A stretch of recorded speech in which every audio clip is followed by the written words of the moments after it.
Perlas de el Apocalipsis de Juan. ¿Cuál es el propósito de las 7 plagas postreras? ¿Dónde se encuentran los que vencieron a la bestia y a su imagen? ¿De dónde salen los 7 ángeles con las plagas postreras? ¿Qué significa que el templo se llenara de humo y que nadie podía entrar? Buen día, hermanos de esperanza. Continuamos con el estudio de las perlas del libro de Apocalipsis. Oremos. Gracias te damos, Dios, por permitirnos el estudio diario de tu palabra.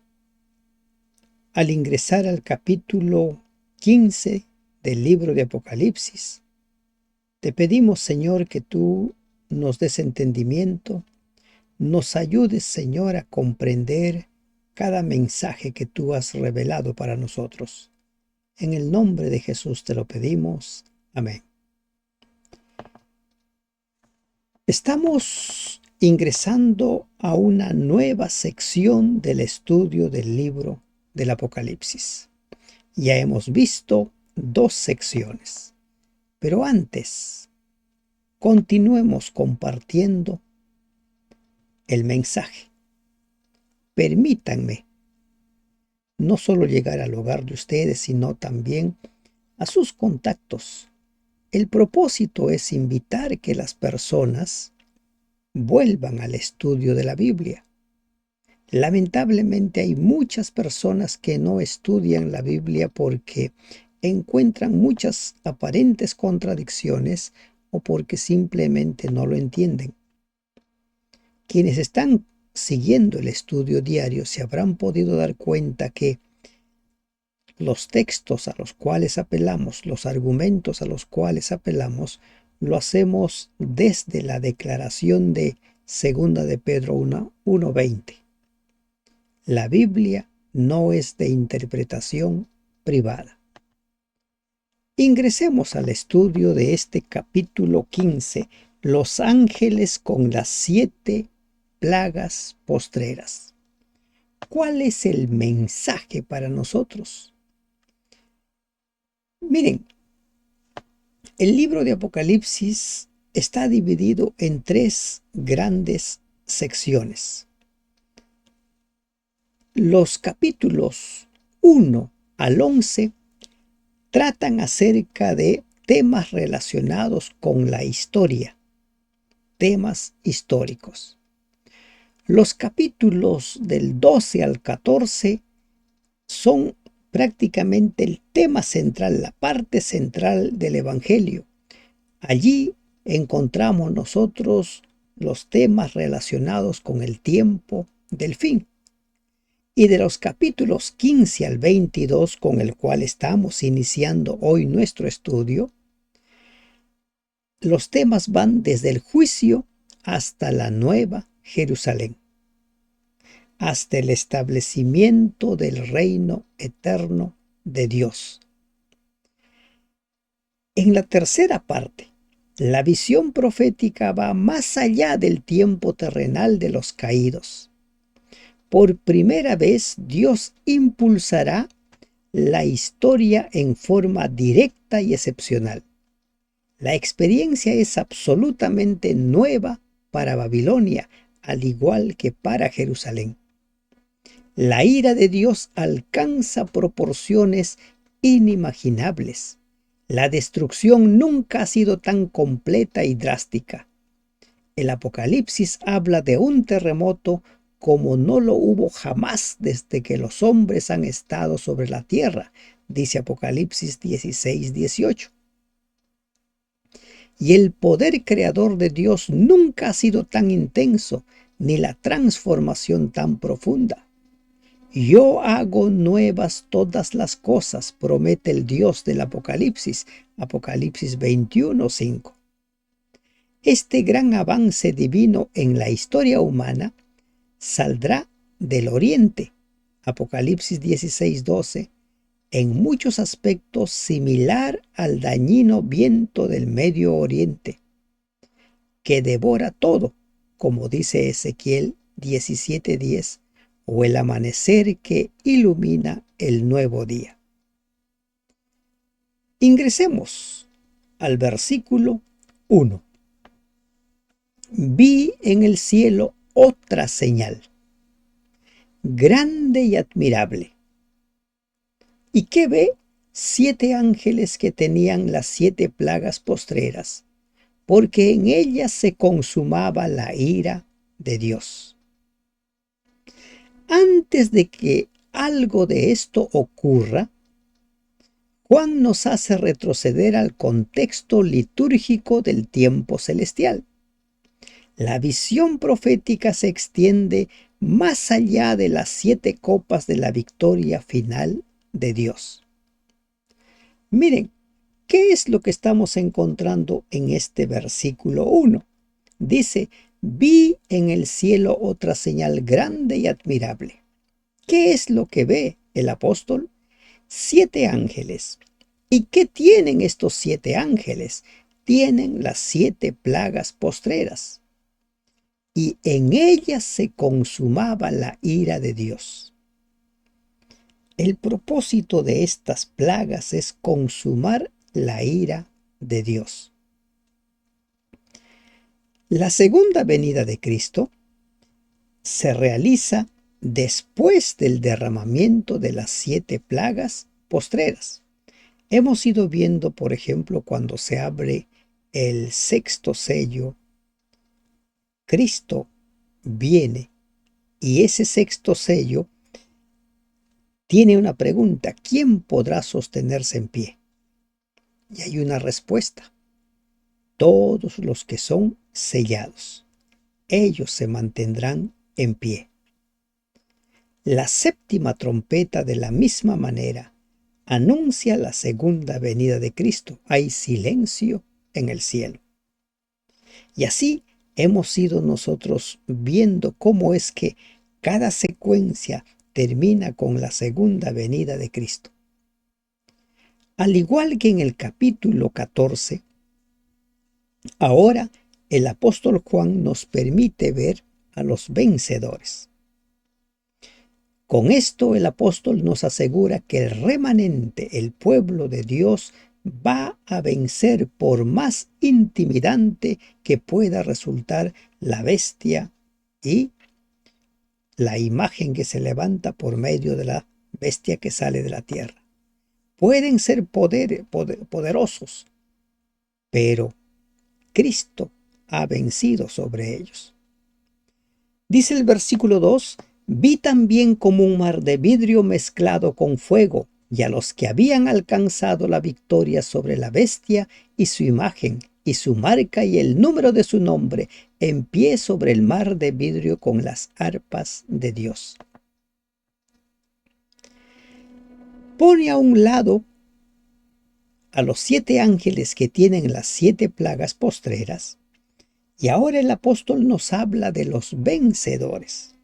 En el capítulo 14 nos presenta a los 144,000 en el monte de Sión, y después se nos dice qué tienen que hacer ellos antes de llegar al monte de Sión, antes de vencer.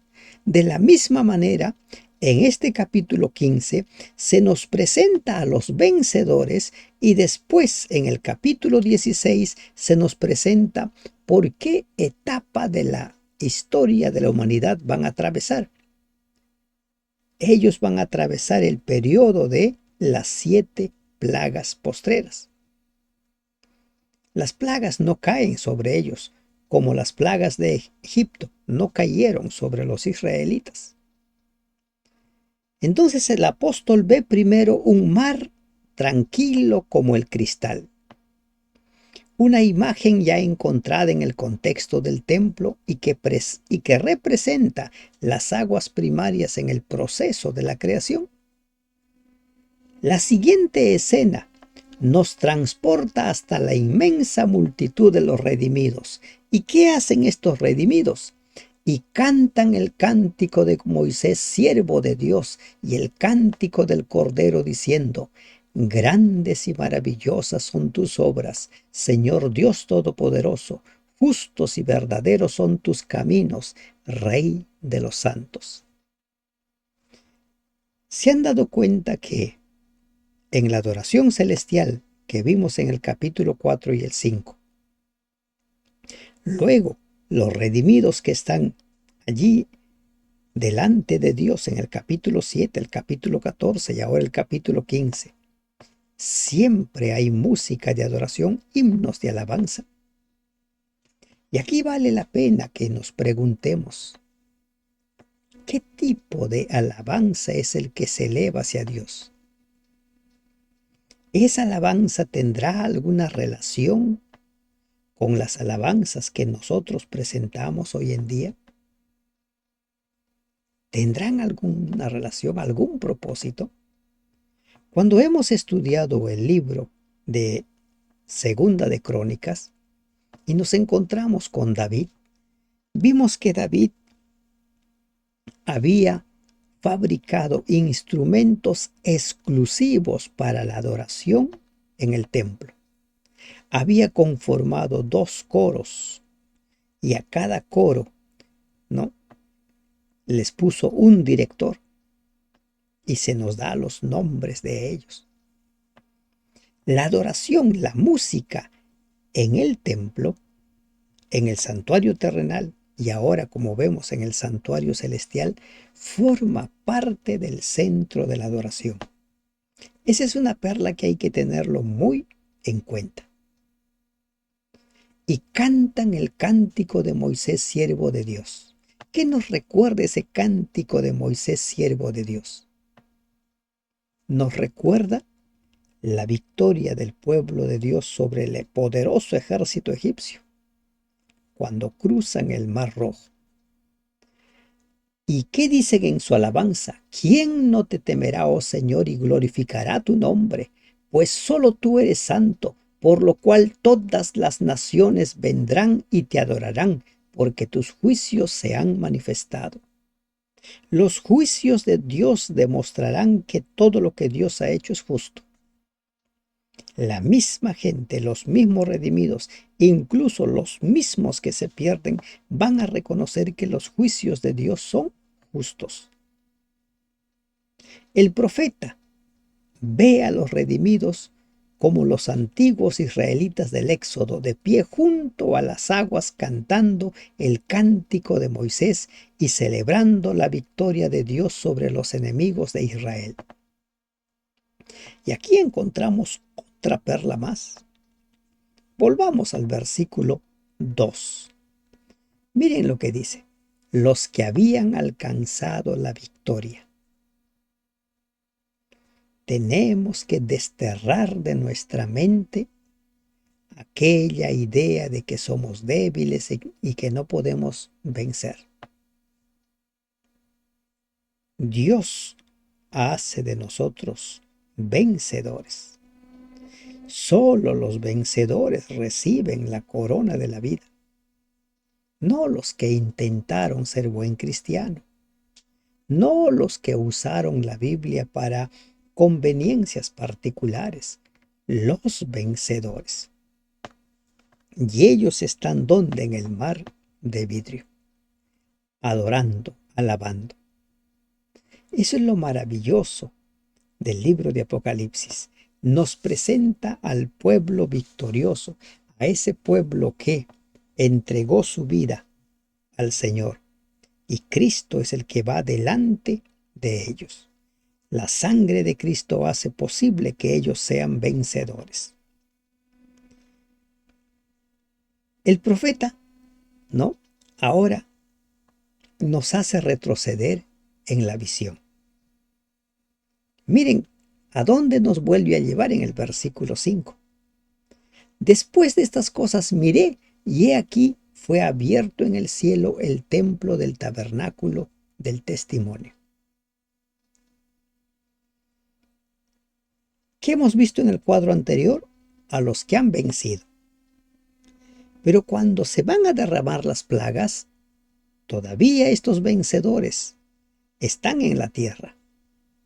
Están haciendo frente a todos los ataques del enemigo. ¿Qué es lo que dice Daniel 12? A ese tiempo de angustia cual nunca fue. Los vencedores salen de una batalla.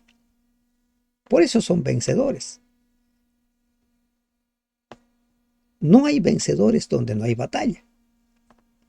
Muchos quisiéramos que la vida sea tranquila, sin estar en medio del conflicto, sin tentaciones, sin pruebas, sin nada. ¿Se imaginan cómo sería la vida de esa persona que no tiene ninguna de esas pruebas, no atraviesa ninguna batalla, ningún valle de sombra de muerte? ¿Se imaginan? Entonces, esos vencedores que nos asegura que van a existir, que el remanente de Dios va a vencer, ahora el apóstol nos vuelve a traer a la escena de las plagas, porque el tema del capítulo 15 y 16 en sí es la consumación de la ira de Dios. El profeta retrocede con la mirada hasta los 7 ángeles antes de que comiencen su tarea de devastación. Y del templo salieron los 7 ángeles, que tienen las 7 plagas, vestidos de lino limpio y resplandeciente, y ceñidos alrededor del pecho con cintos de oro. El profeta ve que emergen del templo vestidos con el atuendo sacerdotal tradicionalmente usado durante el día de la expiación, la túnica de lino fino. Y eso lo encontramos en Levítico 16:4. Recuerden que lo que se hizo en el santuario terrenal es un simbolismo, una representación de lo que sucede en el santuario celestial. Por eso es necesario que entendamos el tema de la expiación, en qué consistía el día de expiación. Y aquí estamos nosotros frente a estos ángeles, 7 ángeles con las 7 copas que salen. ¿De dónde salen? Del tabernáculo, del templo del testimonio. ¿Dónde estaba el testimonio? En el arca del pacto. ¿Qué simbolizaba ese arca? Ese arca simbolizaba el trono de Dios. Esta escena nos recuerda el ritual que marca el fin de la ceremonia del Kipur o día de expiación.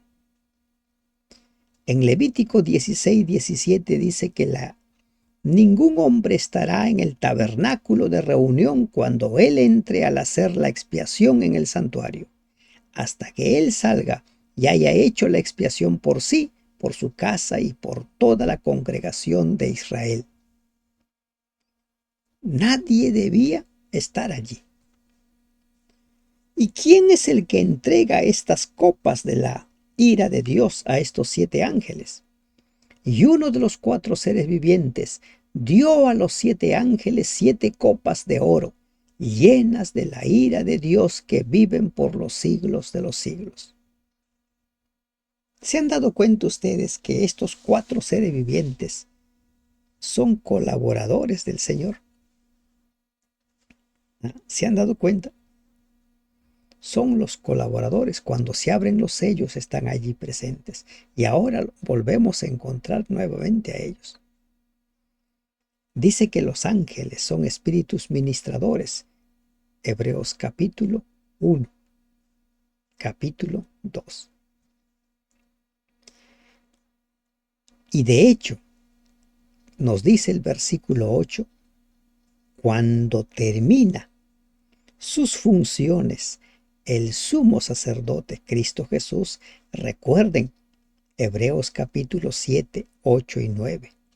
¿Quién está ministrando en el santuario celestial? Cristo mismo.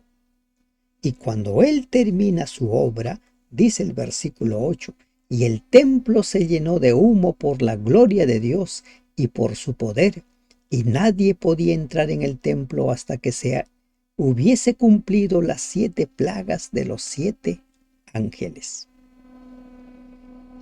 Es muy significativo esta declaración. Cuando leemos nosotros Hebreos 4:16 dice, acerquémonos ¿no?, confiadamente al trono de la gracia para hallar el oportuno socorro. ¿Y por qué podemos acercarnos confiadamente? Porque Cristo está intercediendo allí en ese santuario celestial. Pero en esta ocasión no hay nadie. El intercesor tampoco está allí en el templo. El templo se ha llenado de humo por la gloria de Dios y por su poder. Nadie puede entrar. Este hecho nos anuncia el fin del tiempo de gracia. Nosotros no sabemos cuándo va a venir Jesús, pero sí el Señor nos ha dado señales para discernir. Y una de esas señales será el derramamiento de las plagas finales. Las plagas van a ir contra aquellos que no tienen el sello de Dios, contra los que han recibido la marca de la bestia y de su imagen. El templo se llenó de humo por la gloria de Dios. Nadie puede entrar su ámbito a ese lugar hasta que el servicio de expiación se complete. El mismo fenómeno ocurrió cuando el edificio del tabernáculo se había terminado en Éxodo. La nube de la presencia de Dios llenó el santuario y nadie podía entrar, dice Éxodo 30:25. Este pasaje de Éxodo se hace eco del lenguaje del relato de la creación. La misma expresión acabó la obra, que terminaba con el relato de la creación, Génesis 2:2. También esto aparece ahora en Éxodo 40:33.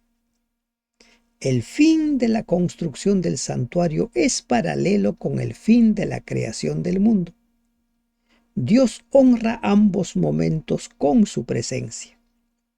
El evento apocalíptico luego apunta a la conclusión del proceso de limpieza que caracteriza al Kipur, o el día de expiación. De hecho, hemos llegado al fin del juicio. La sentencia está sellada, una verdad contenida en la liturgia del día de expiación. Nosotros leemos en Mateo o en Apocalipsis 22:11, dice: el que es injusto sea injusto todavía y el que es inmundo sea inmundo todavía. Ya no hay más tiempo para el arrepentimiento. Como dice el capítulo 14 de Apocalipsis,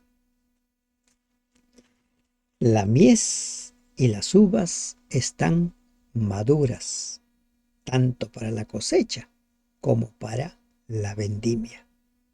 Todo habrá terminado. En la tradición judía, el día de expiación es el cumplimiento de un periodo probatorio de 10 días. Es durante la Neilá, como vimos el día de ayer, que nuestras concepciones, nuestros destinos y nuestros juicios son sellados. En ese día. Es interesante recalcar que la palabra sellados, tomada de Neilá, posteriormente se transformó en el tradicional saludo del día de expiación: que estés bien sellado. Hatimá Tová, que estés bien sellado. El Apocalipsis también hace alusión a esta tradición del momento cuando el destino de cada persona es sellado. Dios ya no puede perdonar más. Incluso la intervención del Mesías y la evocación de sus sacrificios ya no tienen razón de ser. ¿Qué dice el versículo 11 de Apocalipsis 22? El que es justo siga siendo justo, el que es injusto siga siendo injusto. Para muchos cristianos, la noción de un Dios de amor ha sido atenuada a una forma de sentimentalismo que ha perdido contacto con la realidad histórica. Para esos cristianos sentimentalistas, Dios es tan bueno que no puede castigar a nadie. Dios es tan bueno que no hay juicios. Dios no va a permitir que la gente muera.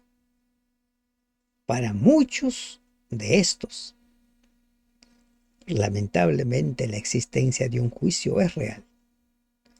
Como se señaló antes, puesto que la salvación es real, puesto que es un evento que se ve limitada a lo que puede hacer, si fuese de otra manera, la esperanza bíblica no sería más que una idea sin sentido o una emoción. Y eso no es la esperanza bíblica. La esperanza bíblica es de salvación, es ser rescatados, librados de la muerte.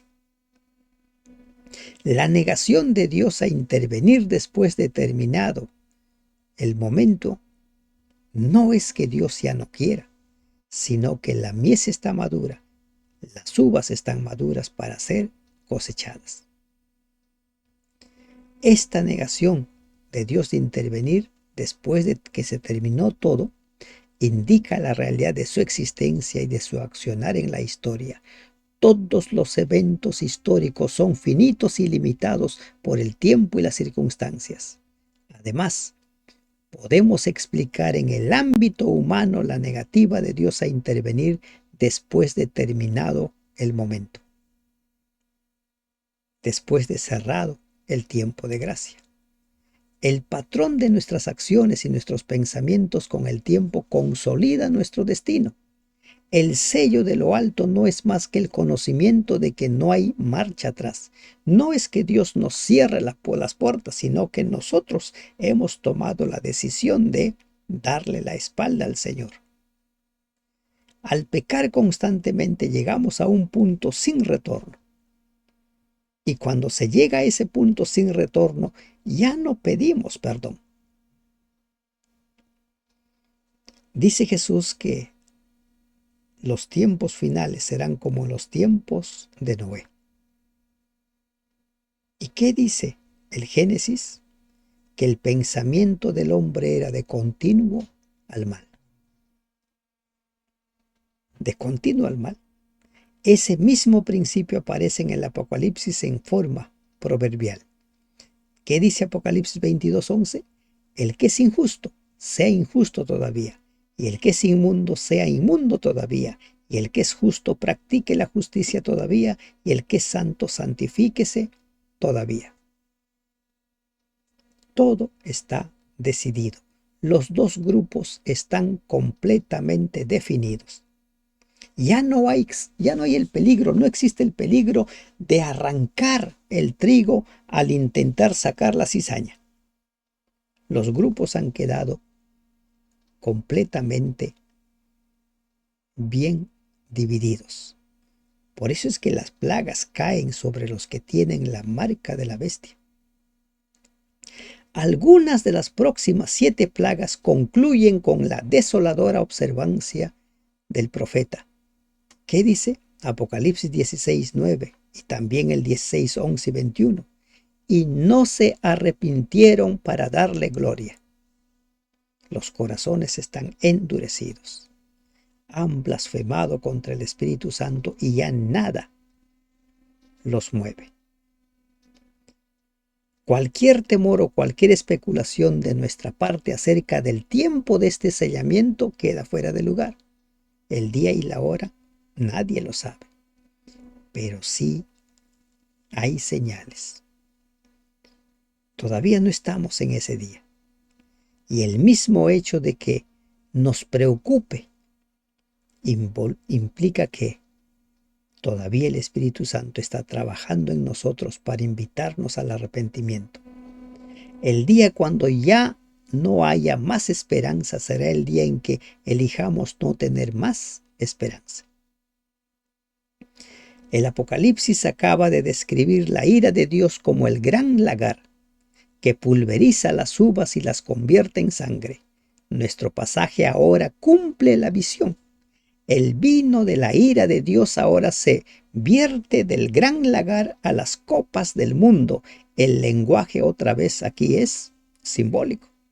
La imagen de la copa divina de las escrituras hebreas lo encontramos, por ejemplo, en Génesis 44:5. José utilizó una copa para predecir el futuro. Jeremías vio en la copa del destino futuro de las naciones. Dice Jeremías 25, 15, 16. Porque así me dijo Jehová, Dios de Israel: toma de mi mano la copa del vino de este furor, y da a beber de él a todas las naciones a las cuales yo te envío, y beberán y temblarán y enloquecerán a causa de la espada que yo envío entre ellas. Otra pista para saber cuándo ha llegado el tiempo del sellamiento es la manifestación de la ira de Dios. Vierte las 7 copas de la ira sobre la tierra. La clausura del templo coincide con las devastaciones de las copas que estamos viendo en este versículo. La ira de Dios ya anticipada por el 6º sello y el 7º trompeta o la 7ª trompeta, Apocalipsis 6:12, Apocalipsis 11:15, fue anunciada por el tercer ángel. Y el tercer ángel lo siguió diciendo a gran voz: si alguno adora a la bestia y a su imagen y recibe la marca en su frente o en su mano, él también beberá del vino de la ira de Dios que ha sido vaciado por puro en el cáliz de su ira. Apocalipsis 14:9. Las 7 copas de la ira, por lo tanto, aparecen después de la proclamación de los 3 ángeles y comienzan a ser vertidas en el momento en que la bestia se instaura completamente con la primera copa. El profeta nos informa que el juicio atañe a los que tenían la marca de la bestia y que adoran a su imagen. Aquí nos quedamos. En nuestro estudio de mañana veremos el derramamiento de las 7 copas. ¿Cuál es el mensaje del capítulo 15 de Apocalipsis? La ira de Dios será derramada sobre todos aquellos que no quisieron aceptar el mensaje de salvación. Pero antes de que se derramen las copas de la ira de Dios, el apóstol nos presenta una vez más a los que vencieron sobre la bestia y su imagen. La bestia puede parecernos poderoso, invencible, pero el remanente del pueblo de Dios, ese pueblo que aprendió a depender del poder de Dios, saldrá vencedor. No temas los eventos finales, no temas lo que pueda hacer Satanás. Tú serás un vencedor si es que has entregado tu vida al más grande vencedor, Cristo Jesús. Que Dios te bendiga. Amén.